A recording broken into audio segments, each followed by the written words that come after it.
Hello friends and welcome to kitchen world channel. आज आपण mutton fry म्हणजेच सुक्या मटणाची रेसिपी बघणार आहोत.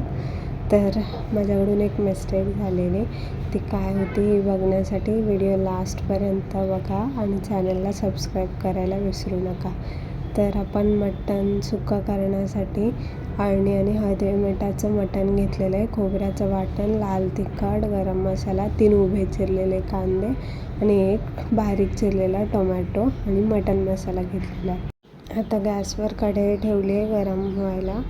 आता गरम झाली कढई, त्यामध्ये तेल टाकलेलं आहे. तेलात आता तेजपत्ते फ्राय करून घेणार आहोत. तेजपत्ते फ्राय झाले, 3 उभे चिरलेले कांदे टाकलेले आहेत आणि ते गोल्डन ब्राऊन होईपर्यंत फ्राय करून घेणार आहोत. आता ते झालेले आहेत गोल्डन ब्राऊन. त्यात आता खोबऱ्याचं वाटण टाकलेलं आहे.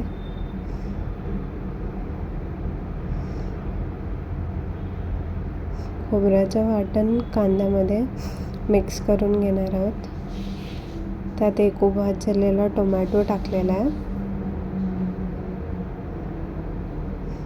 आता त्यात 1 चमचा लाल तिखट, अर्धा चमचा गरम मसाला, 1 चमचा चटणी आपल्या घरची आणि अर्धा चमचा मीठ टाकलेलं आहे. मीठ हे चवीनुसार टाकायचं. जर अळणी हळदी मिठात मीठ जास्त असेल तर इथे टाकायचं नाही. माझ्याकडून पण आता त्यात अळणी आणि हळदी मिठाचं मटण टाकलं आहे. आता ते मिक्स करून घेतोय आपण.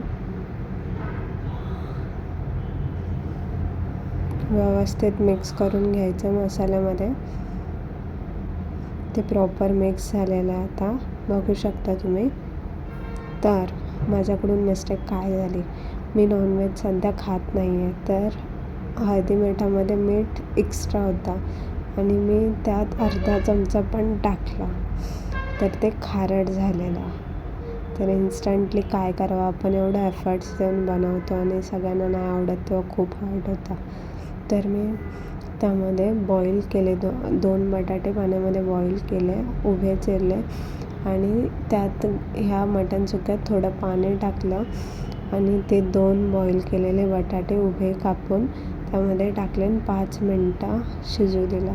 मग ते सॉल्ट पूर्ण ॲब्झॉर्ब झालं आणि बॅलन्स झालं आणि हे मटण सुक्का खूप टेस्टी लागत होता. तुम्ही पण ट्राय करा. फक्त मिठाचा अंदाज चुकवू नका. छान कोथिंबीर टाकून आता हे गार्निश करून खाण्यासाठी रेडी आहे.